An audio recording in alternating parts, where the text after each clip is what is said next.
Alô? Oi, eu sou o Cowboy Toibani, O cowboy digital. o seu caseiro favorito da Fazenda Digital. E hoje a gente vai falar sobre um dos quadrinhos autorais mais promissores e originais, The Backwoods. Esse canal não é para crianças.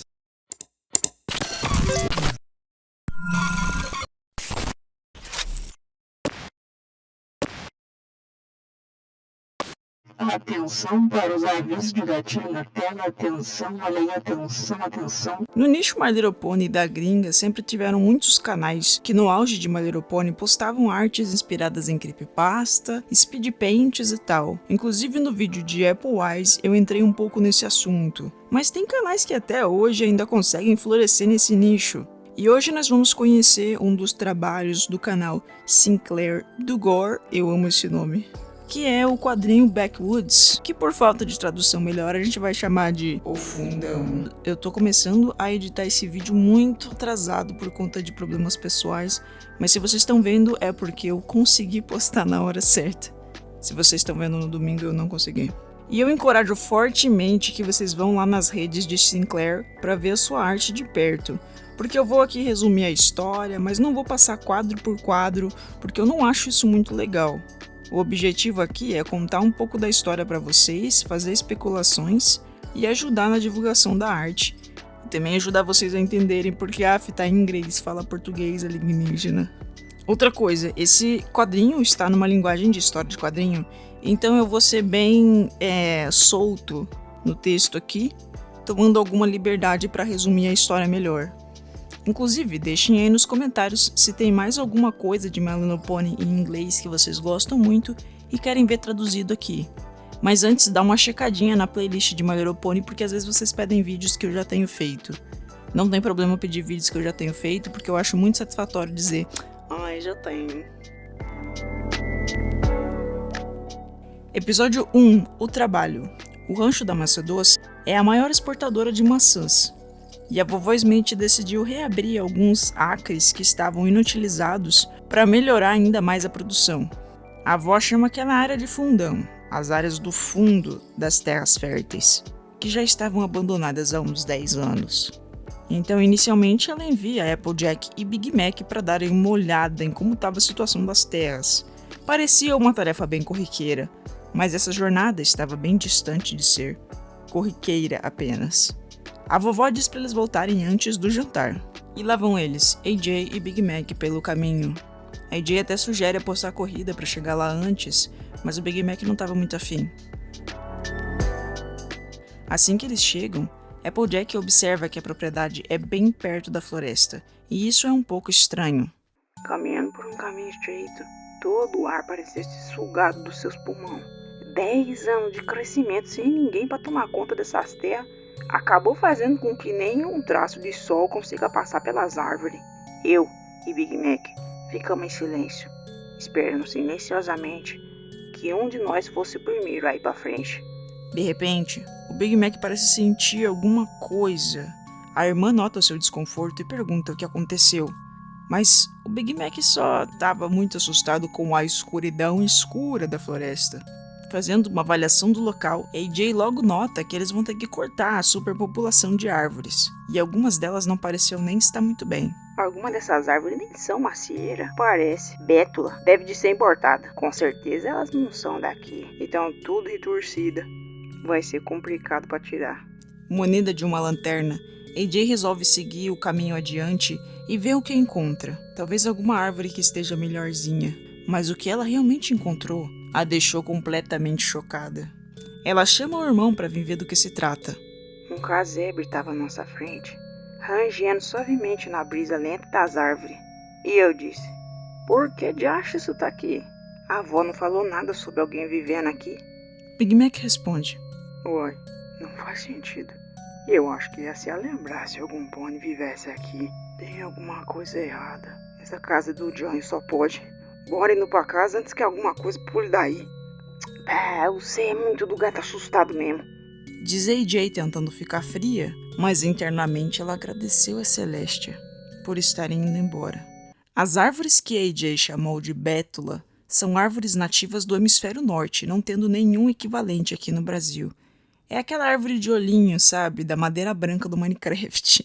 No caminho de volta, os irmãos Apple conversam sobre o que vai ter no jantar, fazendo de tudo para evitar o assunto. Nós fizemos o caminho lá do fundão e voltemos pro pomar, restando só 1 hora de luz do sol.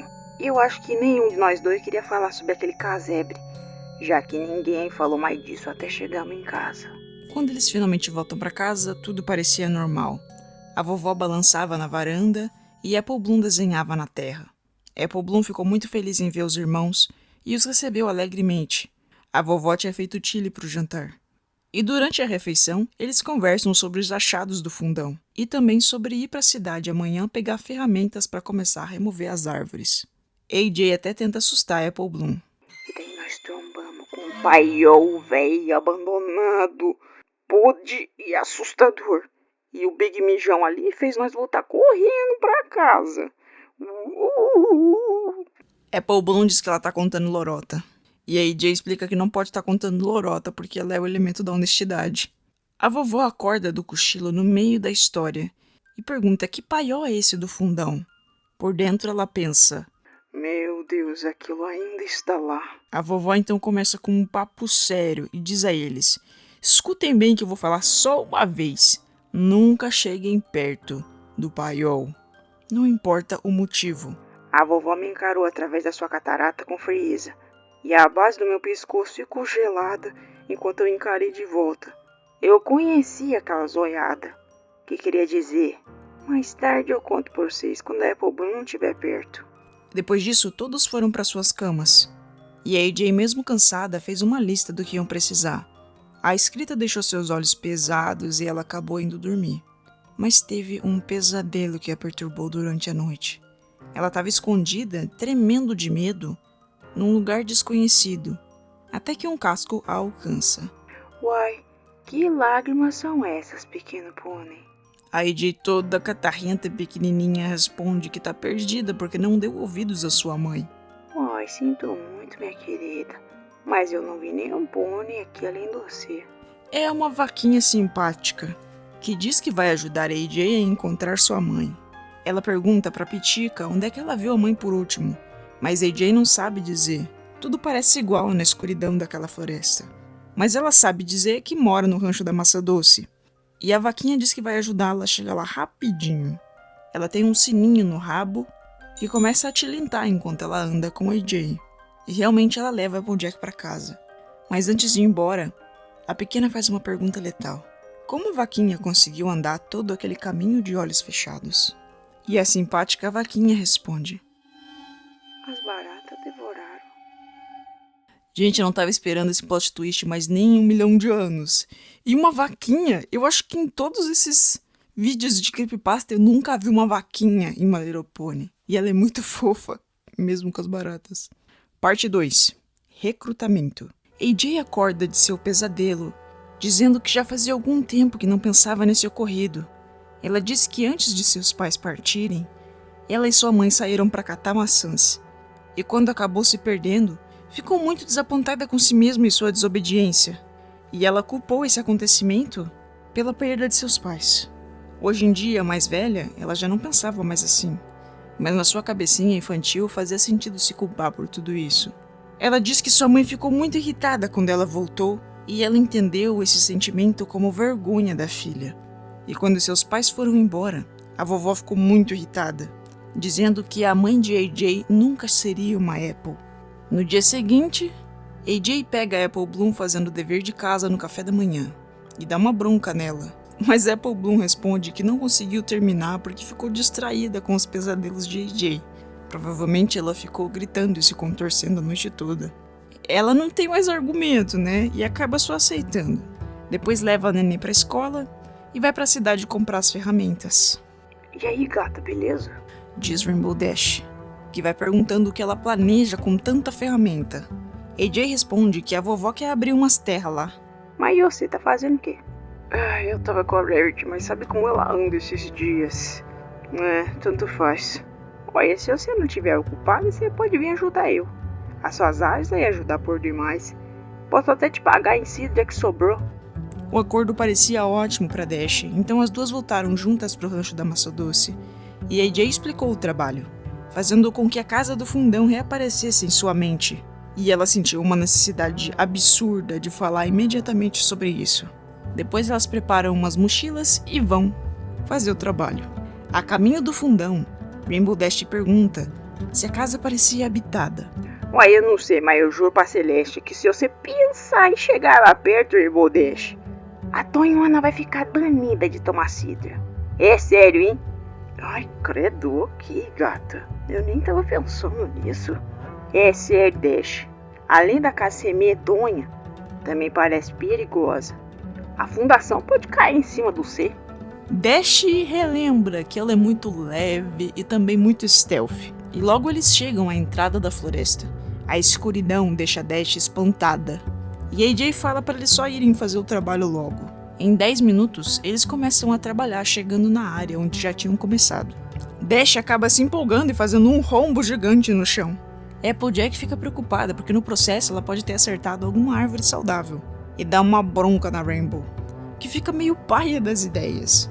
Quando de repente ela começa a escutar algum som, uma música, e vai verificar o que é.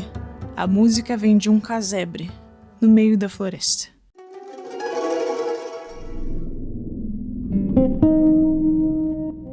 Enquanto isso... Trabalham pior que cachorro, Big Mac. Ou você viu a cabecinha de pássaro em algum lugar?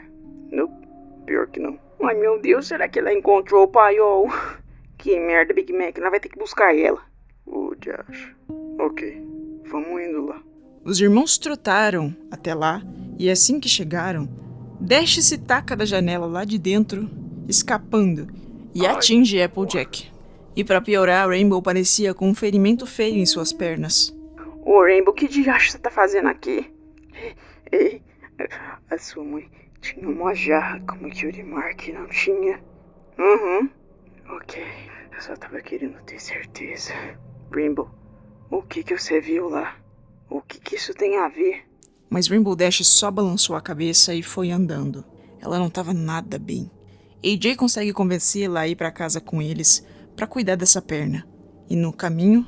Oi, AJ, não vai pra lá não, tá? AJ concorda, lógico. Mas Rainbow Dash reitera a mensagem. Não, tipo, tem uma coisa lá. O que eu vi... Eu acho que não vale a pena reabrir essa parte do pomar. Enquanto isso, Big Mac parecia meio chocado observando a casa. Ele até chega a escutar o sininho. Mas AJ o traz de volta para a realidade, chamando ele para irem embora logo. No caminho de volta, ninguém disse uma palavra. Rainbow e Mac iam na frente, tremendo e paranoicos. Rainbow Dash também estava toda arrepiada, com as penas fazendo ela parecer maior do que era. E Big Mac andava meio travado. Applejack não pôde evitar de olhar novamente para o casebre, enquanto estavam indo embora, e sentiu todo o seu pelo se arrepiando. O vento chiando contra as tábuas da casa assobiava, como se a chamasse. Horas depois, Rainbow Dash simplesmente foi embora, e nunca elaborou sobre o que viu. AJ passou a noite no quarto confusa e levemente irritada, mas quando estava quase conseguindo dormir, ela acabou vendo uma criatura no canto do quarto. Minhas patas congelaram. Eu travei meus olhos naquela figura na sombra. Os dois olhinhos gigantes afundados preguiçosamente olhando de volta para eu. A criatura parecia se contorcer e bugar, enquanto meus olhos cansados tentavam focar naquele idionho. Ela tentou gritar, mas nada saiu. E um choque atravessou seu corpo, paralisando-o, conforme aquela coisa se movia na direção dela. Mas de repente, o bicho foi embora. E levou aquela eletricidade que estava no ar com ele. Applejack respirou fundo, tentando puxar oxigênio e disse... Vazio. Foi tudo o que ela pôde dizer. Mas alguma coisa atrás dela respondeu.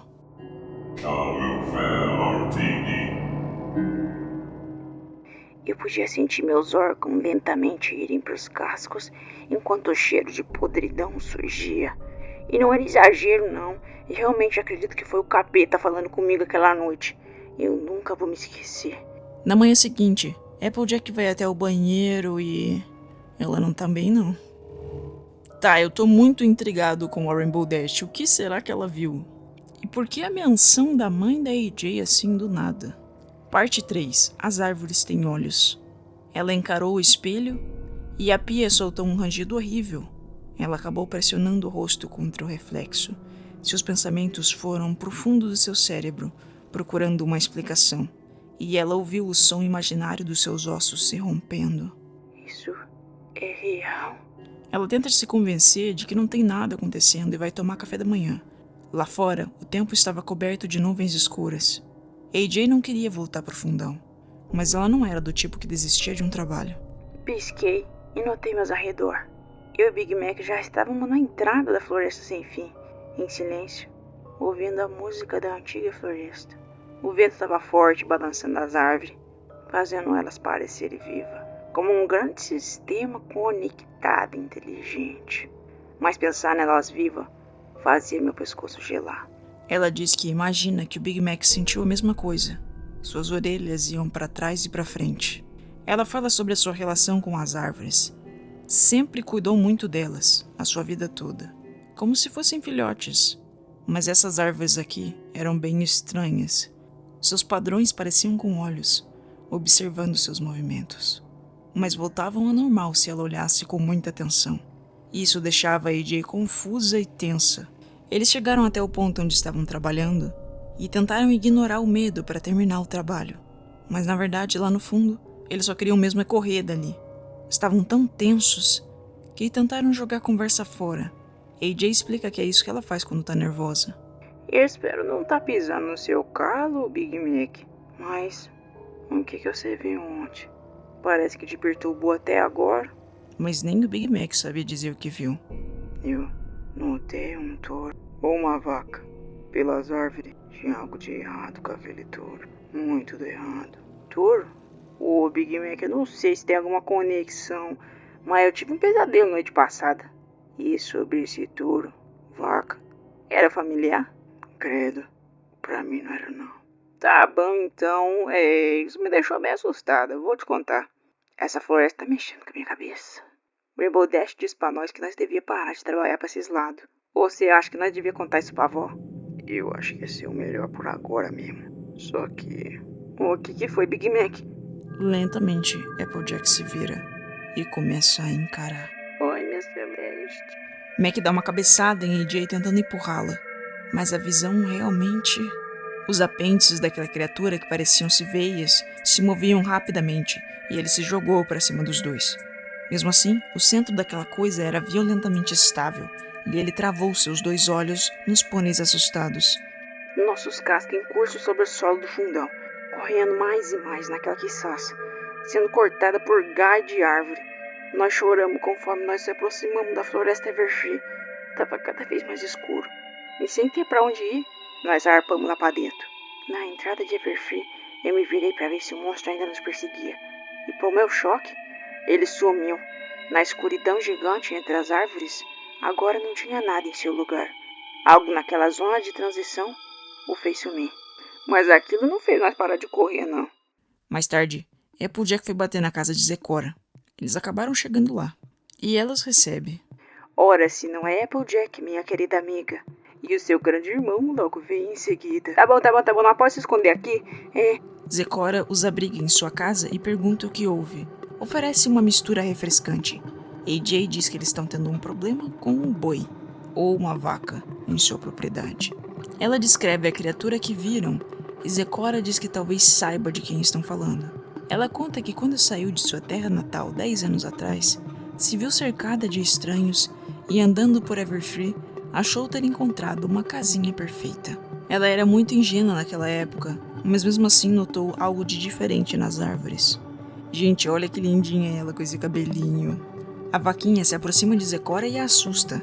A zebra responde que espera não estar se intrometendo na casa de alguém.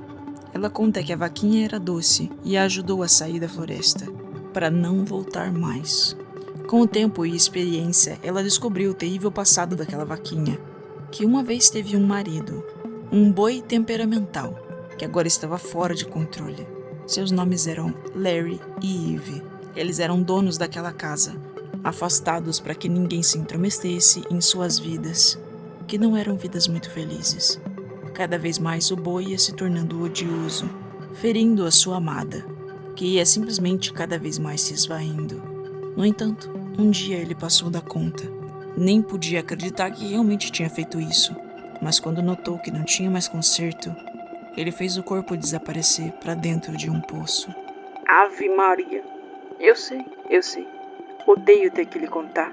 O que eu te contei? Ter tanta maldade em nossa comunidade é chocante, para falar a verdade. No entanto, tenho mais a contar. A história só acabou de começar. Depois daquela atitude, o boi não teve nem seu momento de luto. Ele foi ficando cada vez mais paranoico e começou a fazer coisas muito estranhas, como plantar aquelas árvores com olhos para afastar os visitantes das suas terras. Eventualmente, o boizinho vizinho foi consumido por uma paranoia e perdeu completamente o controle. Gente, a tradução da Zecora para conseguir rimar tá sendo meio freestyle, mas eu tô tentando. Olha esse pônei que fofo. Ele foi de arrasta. Qualquer criatura encontrava seu fim naquele caminho, mas poucos sabiam do que tinha acontecido. E com a idade, o coração do velho boi foi cada vez mais cedendo, mas sua maldade não se apagava tão fácil. Parte 4. Maçãs e peras. Os irmãos retornam para casa e a avó estranha que tenham voltado tão cedo. AJ já vai perguntando pra véia sem massagem nenhuma o que ela sabe sobre aquele casebre. A avó reclama do tom de Applejack, mas ela esclarece. É lógico que eu tô brava, vó. Nós corremos igual duas baratas tontas. Eu tenho direito de estar brava. Pelo amor de Deus, vó, conta o que tá acontecendo. A avó cedeu. Agora eles já tinham idade para saber. Mas o papo seria doloroso e muito sério. A vovó começa explicando que a família Apple tem muitas terras. E vez ou outra acabava deixando amigos e família morarem por ali. A cabana do fundão era de um boi e uma vaca, mas a vovó não conhecia muito bem o boi. Os pais dela é que eram bons amigos do pai do boizinho. Mas a razão dela ter abandonado aquelas terras do fundão foram os pais de Applejack. A vovó começa a falar sobre como a mãe de Applejack tinha sido clara em dizer que ficaria na família Apple, mas ela era a fruta podre no pomar. A vovó diz: eu vi o que ela fez aos seus, deixando eles daquele jeito. Ela arruinou sua família e parecia estar querendo fazer o mesmo à minha. O pai deles, Bright Mac, trabalhava incansavelmente o dia todo e voltava para casa para os seus 3 filhos bem estressado. Ela se lembrava das coisas que ele disse ter visto. Preocupada com os relatos do filho, ela achou que para as bandas do fundão eram apenas lobos e foi lá para espantá-los. Mas o que ela encontrou por lá era cruel demais para ser feito por lobos. Um garanhão pendurado em uma árvore, empalado por seus galhos. A bandana do pobre ainda estava ali caída no chão. Ela achava que Bright Mac não tinha chegado a tão fundo na floresta, senão ele teria mencionado esse tipo de coisa. Ela voltou para casa e ficou matutando. Quem teria feito aquilo? Então, ela se lembrou do boi, que talvez pudesse ter feito tal coisa. E foi então que teve o pior dos pensamentos. Ela ficou cozinhando esse pensamento em sua cabeça, que sibilava como uma cascavel. Era horrível. Algo realmente vil tinha tomado conta de sua mente, e ela não sabia mais o que fazer. No dia seguinte, ela pediu para que Pearbutter trabalhasse no fundão, e o casal foi ao trabalho, como qualquer outro, mas se separaram. E essa foi a última vez que Pearbutter foi vista. Applejack perdeu o chão enquanto ouvia esse relato. Sentiu que sua alma saiu do corpo. A vovó conta que Bright Mac voltou naquele dia e esperou até o sol nascer por sua amada. No ápice de sua melancolia, a vovó disse que ela não os incomodaria mais por algum tempo. Bright Mac pergunta o que foi que ela fez, para onde mandou Pearbutter, e com alguma resistência a vovó confessa: pro sul do fundão. O que foi que fez? Eles discutem e a avó diz que estava fazendo o melhor para sua família. Ela era uma Pear, e a avó tinha que consertar esse erro de Bright Mac. E mesmo sabendo que poderia ter acontecido a Pearbutter, Bright Mac foi atrás dela. Parte 5 e última por enquanto. Adentrando a escuridão. A vovó tentou dizer para Bright Mac que não valia a pena, mas ele não deu ouvidos. Afinal, aquela era sua esposa, sua família. A vovó disse que não ia adiantar. E se ele fosse, ninguém ia atrás dele. Mas é lógico, ele foi, e ela acabou indo atrás do filho. Mas em alguns dias, parou completamente sua busca. Ela não queria acabar vendo algo que não quisesse ver. Applejack questiona o que foi que ela fez, e ela se justifica dizendo que mentiu para os pequenos, falando que o casal tinha simplesmente fugido, e depois deixou para lá aquela parte da propriedade. Depois desses 10 anos, ela achou que o boi já não estava mais lá, já que não viu mais nenhuma atividade para aqueles lados. e reitera que somente fez o que achou ser o melhor para sua família. Mas Applejack fica transtornada. Ela vai para o seu quarto batendo os cascos e fica andando em círculos. Ela se lembra de quando Rainbow Dash perguntou sobre a Cutie Mark de sua mãe e sai correndo, sem pensar direito, mas sabendo exatamente para onde ir. Ela nem parou para pensar que já tinham se passado 10 anos. Meu coração batia igual meus cascos. Eu podia explodir de emoção. Era tudo tão alto nas minhas orelhas. O ar estava estagnado e ela podia ouvir as suas orelhas chiando. Nenhum movimento, nada naquela floresta. Seus olhos foram ficando secos, hipnotizados pela visão da cabana, e lentamente ela foi indo até lá. Seu estômago se revirou e ela ficou nauseada. As madeiras chiaram, como um aviso para ela se afastar. Mas Applejack aperta seus olhos e tenta espiar para dentro da casa. Eu espiei pela janela. Lá dentro, pelo que pude ver, tava uma bagunça. O que era esperado de uma casa velha. O carpete estava cheio de mancha escura muito antiga. Uma porta estava levemente aberta, mostrando a escuridão. E o vazio que ela guardava me encarou. Era uma escuridão estranha.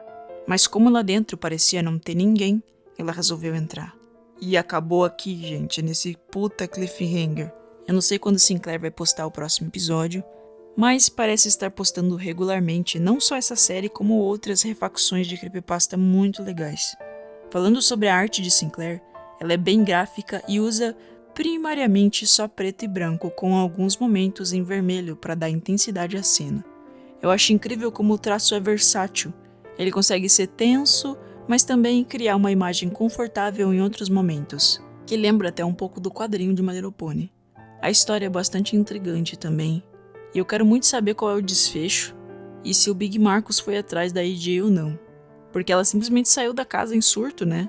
Impossível que ninguém foi atrás dela. Eu também gosto muito do uso de rachuras e outros elementos gráficos, como linhas e texturas, que deixam a arte de Sinclair bem mais rica. Os cenários são particularmente um pouco mais simples, mas se encaixam perfeitamente no traço, dando foco aos personagens. Recomendo muito que, mesmo que vocês não vão ver a série por lá, por favor vejam o episódio 5, porque essa sequência da AJ indo lá pro fundão é muito boa. E eu adoro como os estáticos ficam mais vivos usando recursos simples de edição como uma tremidinha de tela ou um zoom. Pessoal, eu tava editando aqui e me veio uma coisa à cabeça. Vocês conhecem a história de Ju-On, que também é conhecida como The Grudge? É uma história japonesa que virou filme, os caralho. E tem até uma série que todo mundo odiou, mas eu adorei porque eu tenho hiperfoco nessa história. Assim como no The Ring, da Samara.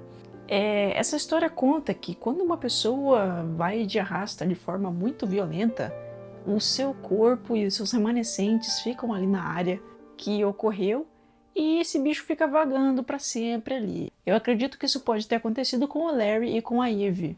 Só que as diferenças são que o Larry é um espírito vingativo, ele pode até influenciar pessoas como influenciou a vovó Smith, ou pode ser um espírito bom que quer ajudar os outros, como a Eve, mas ela acaba sendo meio doidinha, porque ela tá, né, e também ela sofreu influência, né, do bicho. Enfim, isso ficou na minha cabeça e eu fiquei pensando que pode ser uma boa teoria. Eu acho que essa teoria tem alguma base no budismo, mas eu não tenho certeza, tá? É tipo um negócio de que fantasmas, eles têm influência do meio, e por terem influência do meio, eles passam a influenciar as pessoas que habitam ali nesses lugares malditos. E como dá pra ver na história, a casa tem uma aura estranha que invade o lugar ao redor. E algumas pessoas são mais sensíveis a ela do que outras. E, obviamente, deve ter alguma coisa muito horrível lá dentro. Eu acho que a Peer Butter e o Bright Mac também podem estar lá dentro. Eles devem ter ido de vala e ficaram presos também. Outra coisa que explora um pouco essa premissa é a Murder House, primeira temporada de American Horror Story. Enfim, gente, essa foi a história de hoje. Eu espero que tenham gostado do vídeo, mesmo curto, e que vão procurar pela arte de Sinclair. Pelo menos uma seguida no Instagram já vale a pena. E vocês podem estar seguindo o meu também. Enfim, pequenos pôneis. Vocês já sabem o que é pra fazer, né? Curtir, comentar, não sei o que lá. Eu nem vou exigir muito de vocês hoje, porque não tô podendo nem exigir de mim. Mas por hoje foi isso. E obrigado por me ouvirem até aqui. Deixem as suas teorias aí nos comentários. Eu acho que talvez a vovó tivesse sob a influência do boi quando mandou a Pearbutter ir para aquele inferno. E meio que o ciclo se repetiu, né? Quando ela mandou os dois irem para lá também. Eu acho que essa história tem um subtom sobre trauma geracional. Como a vovó não quebrou o ciclo, ela meio que repetiu isso com os filhos do casal. E também nos conta que se um trauma familiar não é resolvido, ele sempre volta.